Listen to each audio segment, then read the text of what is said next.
और हमारे मुखालिफिन नहीं फेसबुक पे आके ऐसा नहीं करे। अरे पापियो, थर्ड रेट फेलोज, तुम एक क्लिनिक नहीं चला सकते, तुम क्या बात कर रहे बाबू? खाली बैठ के नहीं ऐसा कर रहे, एक को बिठा लेते, एक को नहीं उन्हें बहुत गरीब है उनको पैसे डाल दो। ये क्या धंधा है? ये क्या धंधा है बोलो आप? अब एक क्लिनिक तो खोल। नहीं मैं रेशन किट बांटता हूं, उनसे लाएंगे, दे दो ना थोड़ा, उनको दे दो।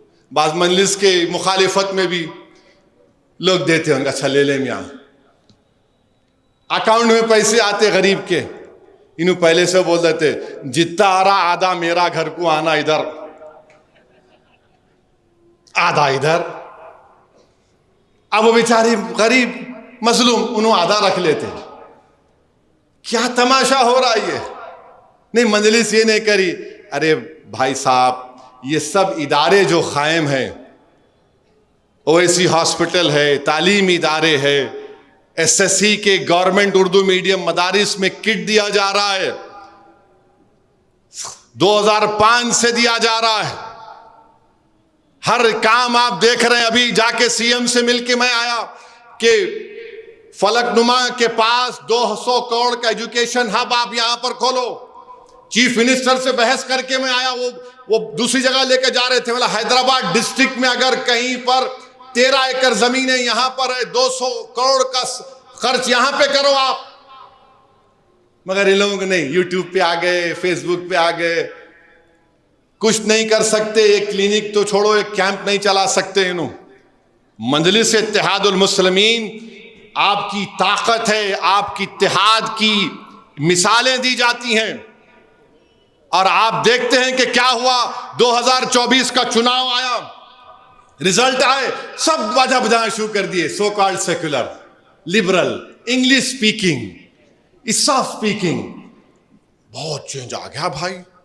अब तो ऐसा हो गया, मोहब्बत कामयाब हो गई, नफरत नाकाम हो गई। मेरे को भी कोई एक बड़ी पार्टी के बोले मेरा जी हो, मुगल आजम दोबारा रिलीज हुई, देखो जाके रमजान के बाद, अभी नहीं। मुगल आजम में एक सीन है, हम भी गुनाह करे थे उस जमाने में, देखे दूरदर्शन पे एक गाना, उसमें है मोहब्बत जिंदाबाद जिंदाबाद मोहब्बत जिंदाबाद।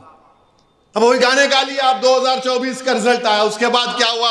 आप हरियाणा हार गए, महाराष्ट्र हार गए, दिल्ली हार गए। याद रखो, मैं और मजलिस जो बात कह रही है, सिर्फ हमारी मुसलमानों की जिम्मेदारी नहीं है इन नाम निहाद सेकुलर पार्टियों को जिताने की। इनका पूरा वोटर मोदी के गोद में बैठ गया है।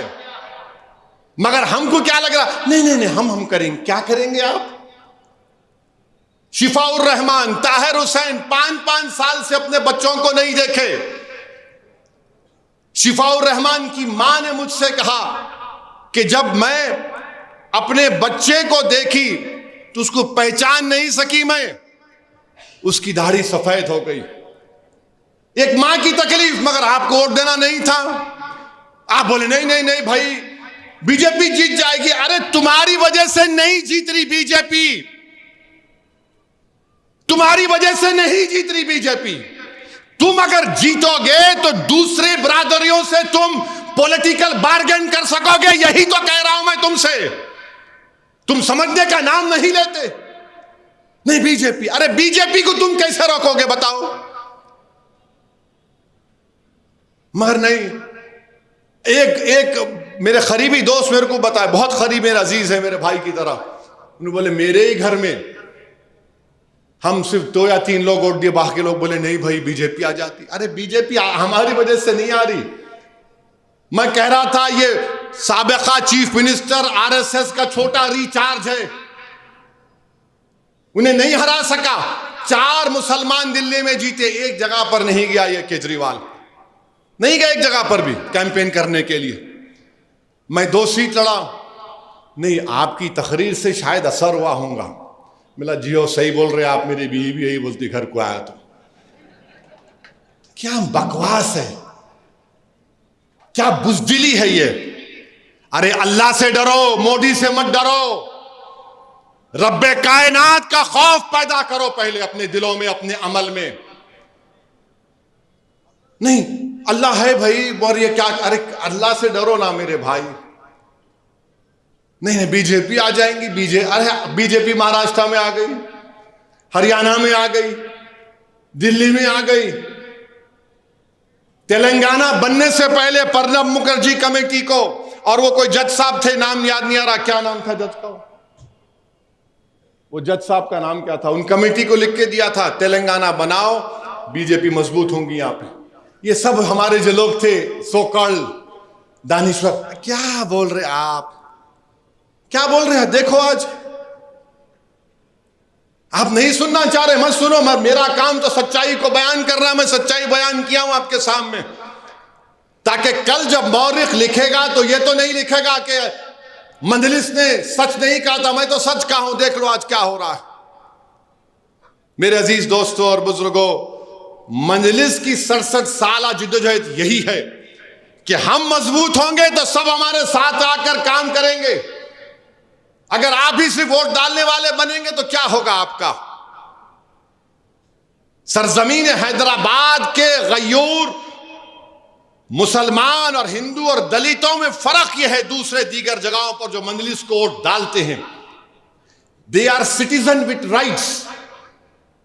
वो सिर्फ वोटर नहीं है, वो शहरी हुकूक है उनके पास। और दूसरे इलाके के लोग सिर्फ वोटर हैं, वोट डालो घर में सो जाओ।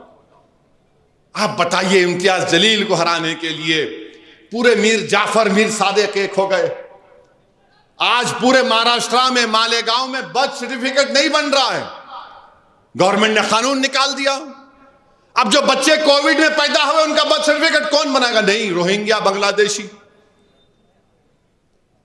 तो मेरे अजीज दोस्तों और बुजुर्गों, इस बात का नोटिस लीजिए और डालिए मंजलिस को। जो तेलंगाना के बाहर इलाके जाते हैं वोट डालिए मंजलिस को, फिक्र मत करिए। अगर मंजलिस के 3 MP जीत के आ जाते तो हुकूमत को दोबारा सोचना पड़ता था वक्फ बिल लाने के लिए। सवाल एक आदमी का नहीं है, एक आदमी का जो भी रहो, हम अपनी जिम्मेदारी को निभाएंगे। बिहार में किशनगंज में पार्लियामेंट की सीट में हम बहुत मेहनत किए, बहुत से मुकामात पर मैं गया, मुझसे कहा गया कि इस जगह पर ये साहब का बड़ा असर है, इनसे बात करिए, उनकी कोई ख्वाहिश है उसको हम पूरा कर लेते हैं। मैंने जबान दी, 1 मरतबा नहीं, 2 मरतबा 3 मरतबा बात की, और इंशाअल्लाह ताला हम कोशिश करेंगे। इलेक्शन नहीं जीती अलग बात है, मगर जिसको हम जबान दिए उसको पूरा करेंगे इंशाअल्लाह ताला। ये नहीं है कि सिर्फ इलेक्शन के लिए वादा करके चले जाना, ये मंजलिस की आदत नहीं है, उसूली सियासत इसको बोलते हैं। मेरे अजीज दोस्तों और बुजुर्गों, मेरी आप तमाम से अपील है कि अपने वोट की अहमियत को समझिए। बीजेपी को हम नहीं रोक सकते, ये हमारी जिम्मेदारी नहीं है। बीजेपी को रोकना ये तमाम सेकुलर पार्टीज की जिम्मेदारी, अगर वो सेकुलर हैं तो। उनका वोटर कहां गया बताओ फिर? Where has their voter gone? किधर चला गया? और हम हैं नहीं नहीं नहीं, नहीं। दादा थे, अब्बा थे, इनके घर को चले जाओ आप, में खामोश बैठ के देखे फोटो देखे, ओसी भाई ये है, मिला जी है, मिला भाई आप जिंदा हैं, फोटोओं को मत दिखाओ, जिंदगी का सबूत दो। नाराज हो जाते हैं आप, ऐसा बोल रहे हैं, मतलब बिल्कुल सही बोल रहा हूं आपसे। भारत की जमहूरियत मजबूत होगी अगर आप अपने मुस्लिम दलित नुमाइंदों को कामयाब करेंगे, वरना हम सिर्फ वोटर बन के रह जाएंगे, सिटीजन विद राइट्स नहीं रहेंगे। याद रखो मेरी इस बात को, आपको सिटीजन विद राइट्स बनना है। ये मेडिकल कॉलेज, इंजीनियरिंग कॉलेज आपको मिलता था क्या? सोचो आप, हम 5000 डॉक्टर बना 40 साल में बोल रहे, देते थे आपको? क्यों दिया आपको? क्योंकि आपके पास सियासी ताकत थी, आपके नुमाइंदे थे, आपने अपनी बात को मनवाया, पॉलिटिकल बार्गेनिंग की। और लाखों सलाम उस रब्बे करीम के हबीब मोहम्मद मुस्तफ़ा सल्लल्लाहु अलैहि वसल्लम के सदक़े तुफ़ैल में अल्लाह ने सालारे मिल्लत के और उनके तमाम उस वक्त के साथियों में इस बात को डाला कि हम वोट डालेंगे, भास्करों का साथ देंगे, मगर अपनी जात के लिए नहीं, कौम के मफाद में करेंगे। अगर 84 में सालार वो फैसला नहीं लेते इदारा साजी का, तो क्या रहता हमारे पास? बताओ आप, क्या रहता हमारे पास? एक फैसला सालार ने लिया 40 साल पहले मजलिस में, आज नस्लों को फायदा हो रहा है। वो काम मजलिस ने किया। मेरे अजीज दोस्तों और बुजुर्गों, बस यही चंद अहम गुजारिशात मुझे आप तक रखना था। और रमज़ान के महीनों में पूरे अदब को मलूज़ रखिए।